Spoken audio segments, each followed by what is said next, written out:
নতুন কাস্টিং চমকে বলিউডে আলোচনার কেন্দ্রবিন্দুতে উঠে এসেছে ম্যাডক ফিল্মসের আসন্ন সিনেমা শক্তিশালিনী। এই সিনেমার প্রধান চরিত্রে দেখা যাবে উদীয়মান অভিনেতা লক্ষ্যকে, আর তার বিপরীতে থাকছেন আনিত পাটিয়া। এই প্রথম পর্দায় একসঙ্গে কাজ করছেন তারা, আর নতুন এই জুটি এরই মধ্যে দর্শক ও ইন্ডাস্ট্রির কৌতূহল বাড়িয়ে দিয়েছে।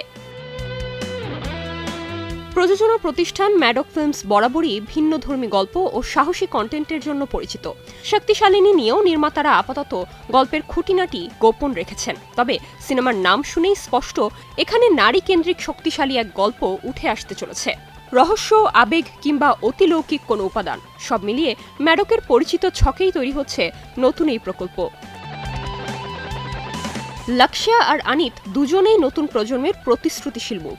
আলাদা আলাদা কাজের মাধ্যমে তারা নিজেদের জায়গা তৈরি করেছেন, আর এই সিনেমাতে তাদের প্রথম জুটি দর্শকদের জন্য নতুন অভিজ্ঞতা হয়ে উঠতে পারে বলেই মনে করছেন অনেকে। নতুন বছরে জানুয়ারির শেষ দিকে সিনেমাটির শুটিং শুরু হওয়ার কথা। প্রযোজনার প্রস্তুতি এখন চলছে পুরো দমে। প্রায় চূড়ান্ত কাস্ট নিয়েই এগোচ্ছে কাজ। মুক্তির লক্ষ্য ধরা হয়েছে 2026 সাল। বিশ্বাসযোগ্য গল্প বলার দক্ষতা, নতুন মুখের সাহসী জুটি আর রহস্যময় বিষয়বস্তু সব মিলিয়ে শক্তিশালিনী এরই মধ্যে আগামী বছরের সবচেয়ে আলোচিত নির্মাণাধীন সিনেমাগুলোর একটি হয়ে উঠেছে। Nirjona Nusrat, star news.